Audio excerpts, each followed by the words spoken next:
25th of August, Rabbi Levitt, Gemorrah. On time, then there's nothing to do. Okay then. All right then. So I'll do that. I hope I don't have to do that too often, but okay. Thank you. I mean, that's the other alternative. Try to get more people to go to that minyan, so that you don't have a problem. Yeah, I think the Gaboim are trying to do that. Yeah, that's the. They do that. They seem to get for Monday and Thursday. They seem to get a minyan. Most of the time, extra people seem to come. So obviously, somebody's been calling. I mean, they're trying to make the minyan. Yeah. Mm. They actually stopped this minyan for a while, and then I think people wanted it, but and so they started it again. Anyway, all right then. So I'll. All the people that come on Monday and Thursday should be strongly encouraged that it's not only a mitzvah to come on Monday and Thursday when you have Kriyas Torah, but it's also a mitzvah to come to a minyan on Sunday and Tuesday and Wednesday and Friday, and like that. Then everybody will feel an obligation to come, and then we'll have a minyan. Right. Yeah. Okay. Thank you.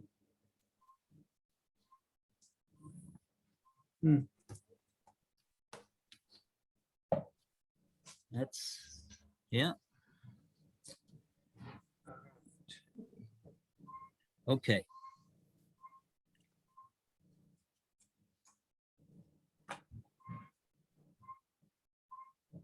Okay, so we're continuing with this subject over here about machmas amaka and lo machmas amaka, and the payment of refuah and shevis. So we'll hopefully we'll get more of an understanding when we see more of the sugya.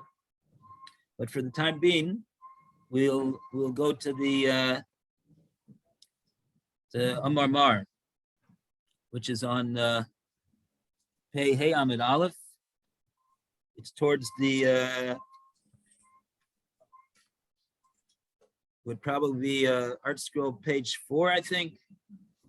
We said yesterday. 85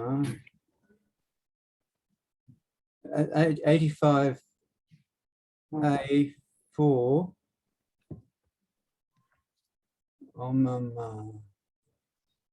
I see Amar Abaye. Oh, it's actually after the two dots. 1, 2, 3, 4, 5, 6, 7, 6 wide line, 6 lines from the from that middle column of wide lines. Amar Mar. Okay. 2 dots in the middle of the page and Amar Mar. That's 85 Aleph. Right. Yeah, it's 85A4, but I can't find it. Yeah, I think it's in the middle of the See the 2 dots right in the middle of the line? I see it. I see it in the Gemorrah. I don't see it in the English. Oh. I left it out of the English. Ah, I got it. Amar Mar. It's on the right. Third from the top of the right yeah, hand. it's in the right-hand column near the top. Right. Yeah. Very good. Go ahead, Roy. All right. Leading off the reading. This is the second class in a row that Roy leads off the reading today. Is it? Oh, no. Roy, you're on a roll.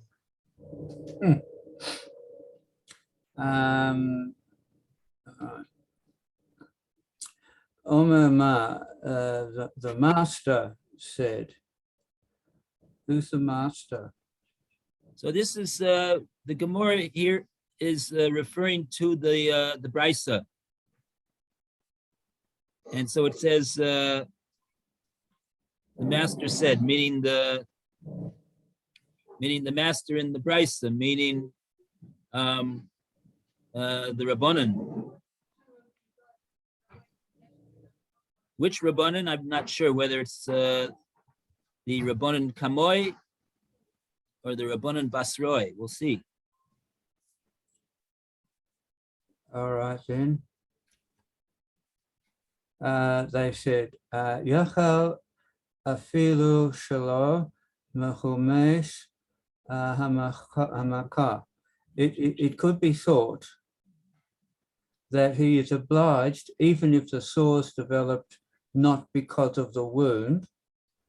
So even if it could be thought that even if the sores were not caused by the wound,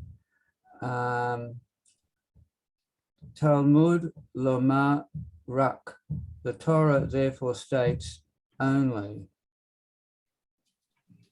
It should be thought that he's obligated, that he's obligated to pay. Right. We Even remember this. We see this in the previous Tanu Rabbanan. We had this. This is a statement, a quote taken right out of the Bryce over there, according to the Rabbanan. Mm-hmm.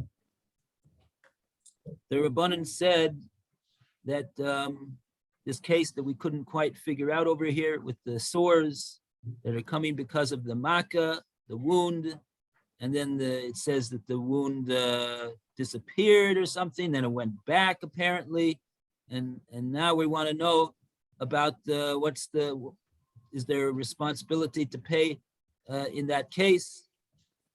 And now the Gemorrah is saying, Yochol, afilu shelo machmas hamaka, even for these sores that are not really coming because of the original makkah, but came, I guess, together with the second wave. After the makkah, the wound had already healed to some extent. And then there was we had another reappearance of the makkah, and I guess also sores as well. So the Gemorrah is saying over here, the Brisa, this is the words of the Brisa that the Gemorrah is quoting over here when it says Omar Mar. Yochel, I would have thought to say that even though they didn't come because of the original makkah, you'd have to pay. Talmud Lomar. So then the Brisa says that's why it says rak in the pasuk. Rak shifto yitain. The rak is a language of limitation, and it says that it's telling me that in the Brisa is saying this language of limitation is going to be applied to this case where you got these sores that came not because of the original wound. So that's the words of the Brisa that we're going back to and we're quoting. Now, All right, so go on.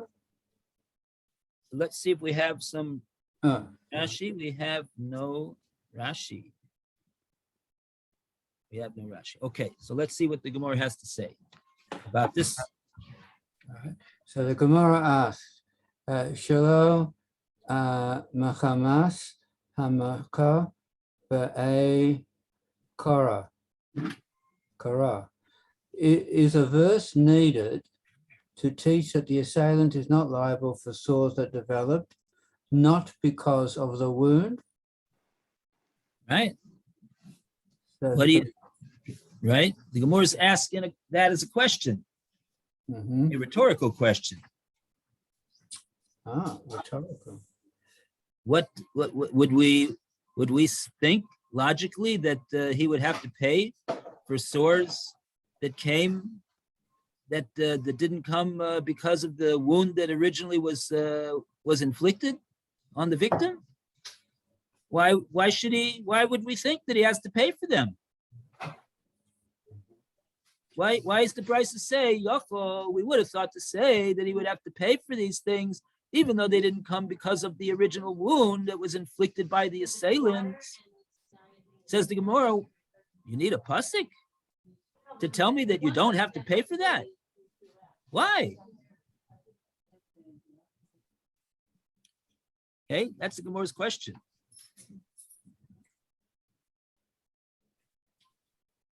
All right. On that, the Gemorrah answers, Omerei, they said, Mei Shalo Mechames Hamacha. What does the Tanakama mean by not because of the wound? Could Kidatanya, as is taught in another brisa, Hare She'arba al Devorei Rafe. But where the victim disobeyed the words, that's the instructions of his doctor, Vakal Deber or Kol Mine Misaka, and ate honey or all types of sweets, Mipane Shadaba Vachal Mine Matika, Kashin Lamaka.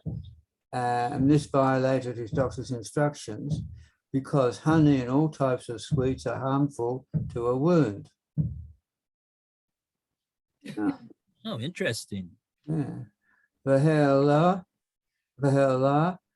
Mikaso Gagutni,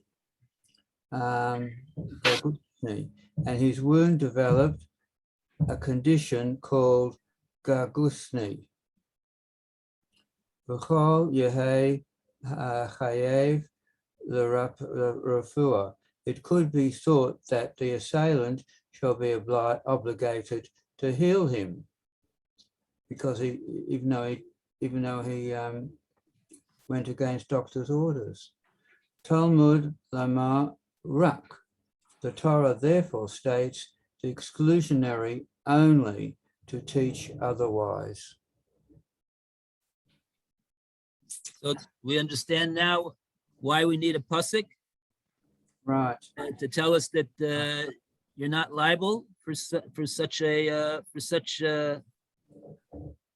situation. Right. Not really. I mean, it's still to me, Pshita, that if it was a negligence on the part of the victim, why should the assailant have to pay for the victim's negligence?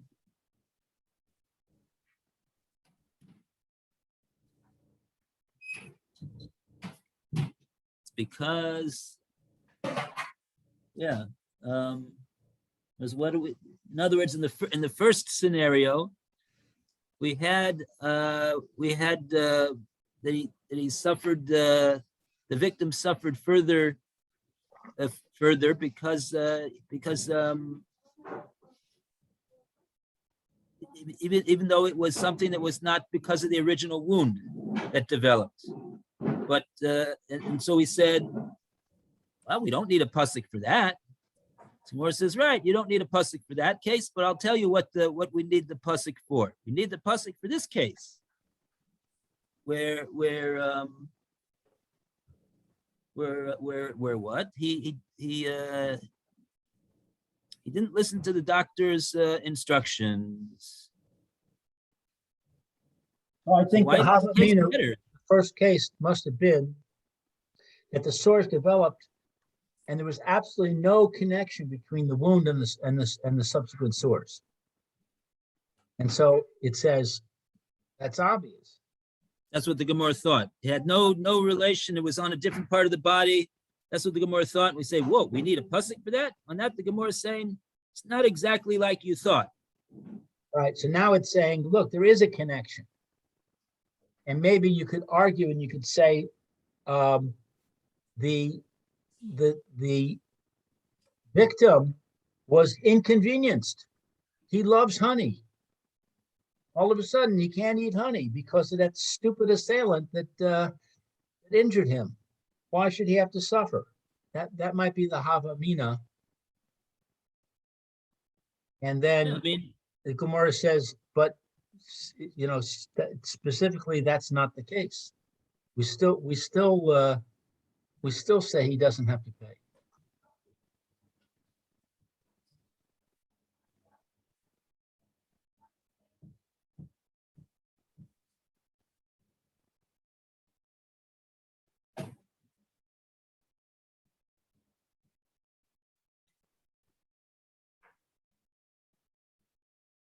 yeah. So this is what the Tosfos says over here. Dibra Maskil. Overall, Dibra Rofe.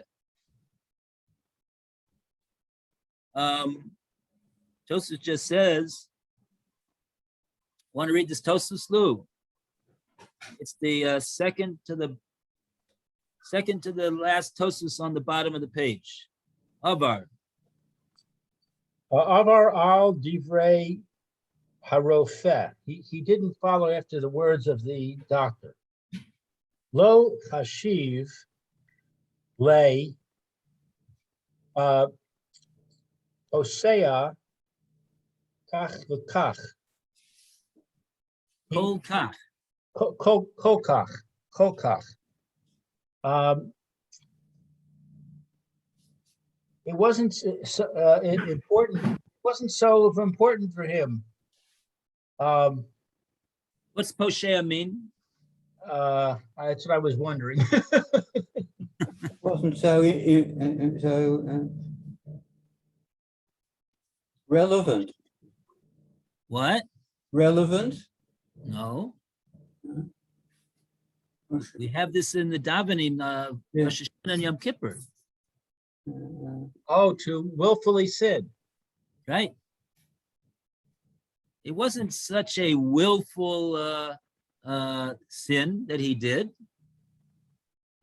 by eating honey and chocolate and ice cream cones. It's not. We can't really say that that he did something so.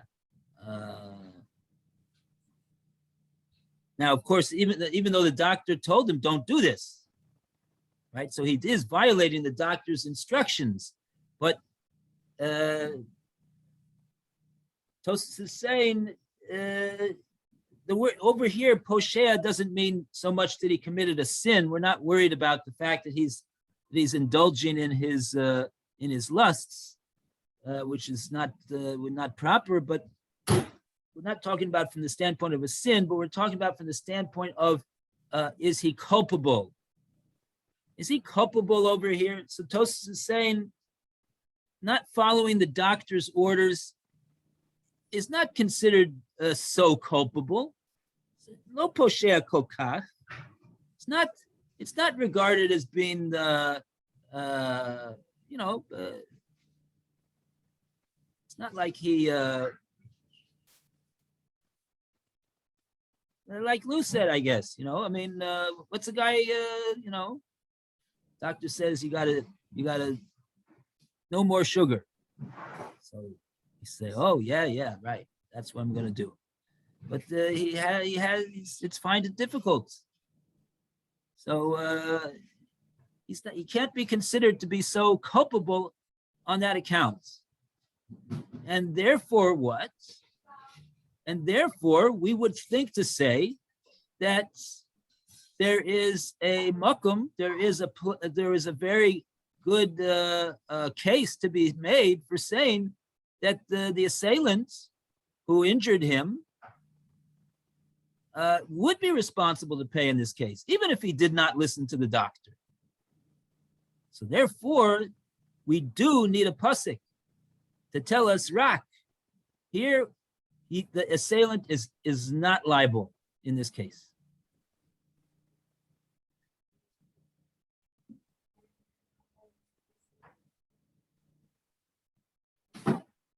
Okay.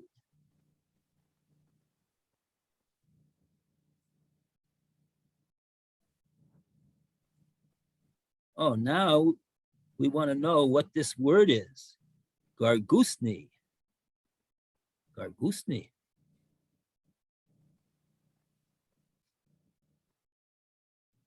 We want to have roast gargusni with wild rice. Long Island duck. Gargusni. You better read ahead, Rabbi, before you speak. I don't think the Gemorrah is going to say that's what it is, but let's see. Gemorrah asks, Gemorrah says, what is this? Tell us. Oh, so it's now Lou's turn to read. My Gargusi. What is Gargusi? Amar Abaye. Abaye said, Nasa Kerichsa. My English says dead flesh. I don't see how it means that. Nasa Kerichta. Oh, Kerichta. Kerichta. Richta is dead? Like rictus? The word rictus? No, I'm Means trying to, meat. Oh, I see. The flesh around the wound there dies.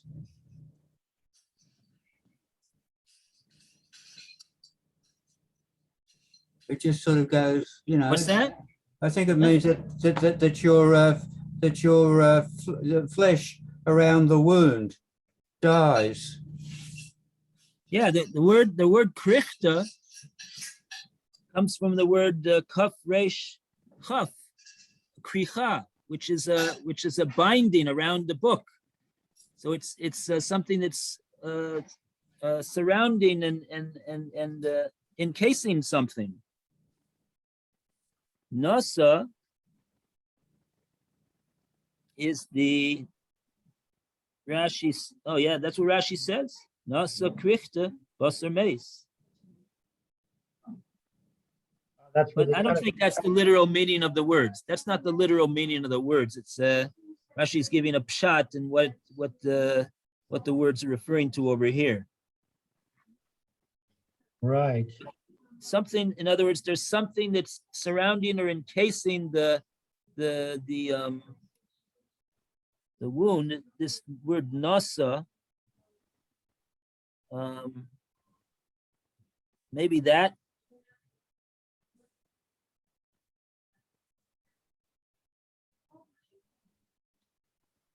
I don't know if that means basar in Aramaic. I'm not familiar with that being basar. Basar in Aramaic is not what it means, but okay. That's what dead? Rashi says. That's why you need Rashi over here. Could Nasa mean dead in Aramaic? No. Like mace? Like mesa, Nasa? No. So what You is have to get an Aramaic dictionary, see what this word means. Nasa. Something's encasing the wound, I guess. Yeah. And Rashi says, what is it that's encasing the wound? Basar mace, dead flesh.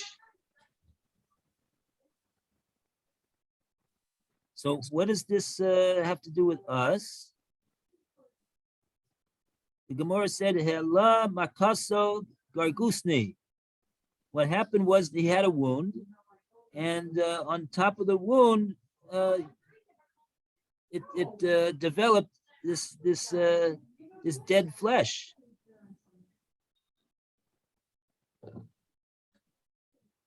And so that, I guess, aggravated the wound and made the wound worse.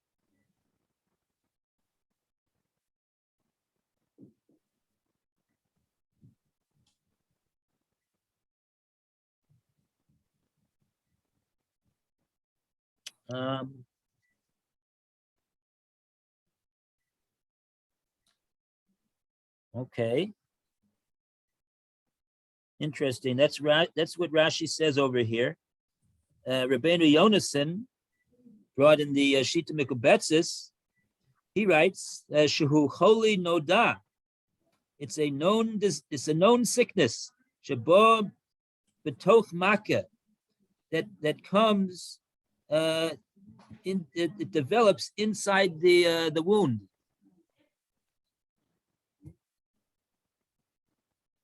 Maybe it's an infection. Uh-huh.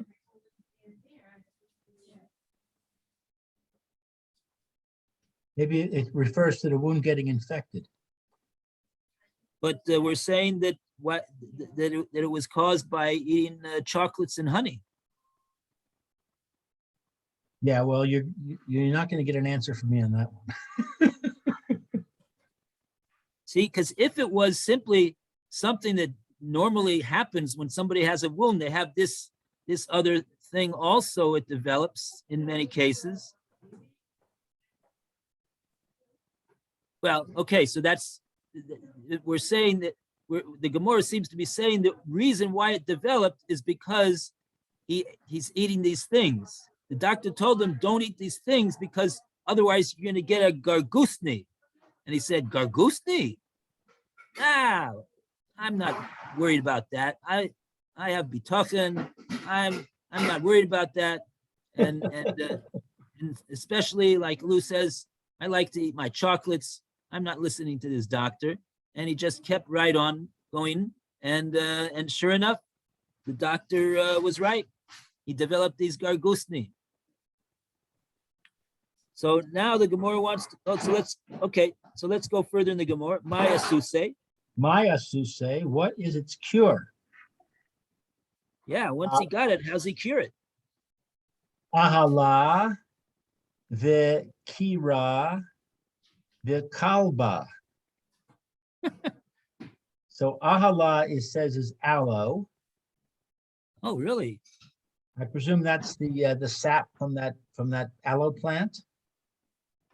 We've got aloe plants growing. Ahalami. Alaz. Rashi translated as ahalami. Let's see if I have a, what does that mean? Zephet motziim mina eitz. Yeah, some type of sap that comes from the tree, according to Rashi and Shabbos. Okay. The kira is wax, and the kalba is resin found in wine barrels. Saraf shebechavios eitz shel yain. And Rashi says the kira is she'avo. Sha'ava, yeah, that's wax. Shava is wax, okay. And he says the kalba is reshina. Yeah, like you said, resin. Resin. Shebas bios shel yayin. Shebechavios in like Chavios, that's in barrels the of. barrel of the wine. Wow, what's resin in the barrel of wine? What's that all about? I have no clue. Where do you get resin in wine bottles, wine barrels? I mean, it could be something they put in there in order to help the wine cure, or it could be something that is a byproduct of the wine. I don't know. Well, they say that Rashi was a wine merchant. I've heard that, yeah. I don't know if he actually grew the wine or he just was the middleman, but he probably knows what he's talking about over there. So I don't know though. So that's what can be applied to this to be an asusa, to be a healing for the gargusne. Okay. My English says that these things are smeared on the wound. Uh-huh. Okay.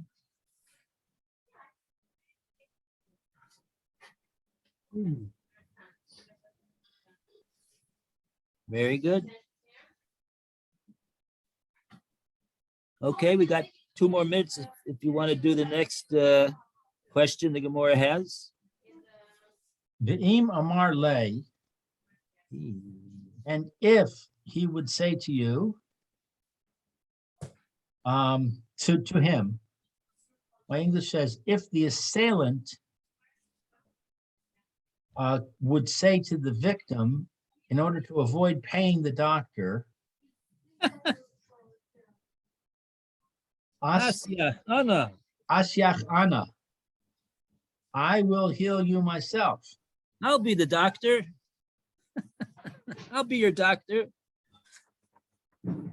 Amar le, the victim can say back to the assailant, Get lost. I think there's some unprintable words here. Alai Ka'aryeh Arba. The mis alai aryeh arba. To me, you resemble a lion in ambush. Yeah, that's about what I would say. First you beat me up, and now you want to say you want to heal me. Right. Va'i amar le, and if the assailant said to the victim, Maisina asya de megan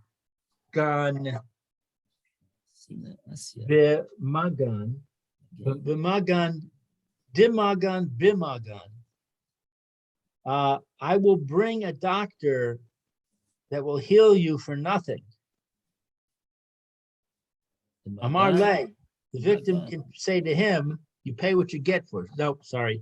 Asya de magan be magan. A doctor who heals for nothing. I did say what I said. Yeah. Gan Shaveh. Magan Shava is worth nothing. That's right. You get Everybody what knows you pay that. for it. And that's why doctors don't do anything for free. I think we're done. Very good. Okay. All right. Yashikoyach to Lou and Roy. Thank you, Rabbi. Have All a right, great thank day. We'll see you tomorrow. B'ezrat Hashem. Yeah, thank you. And thank you for your advice. Okay, Atzlacha. I hope it works out. Yep. Well, you have to thank me for being late so he could give you the advice. Thank you for being late so he could give me advice.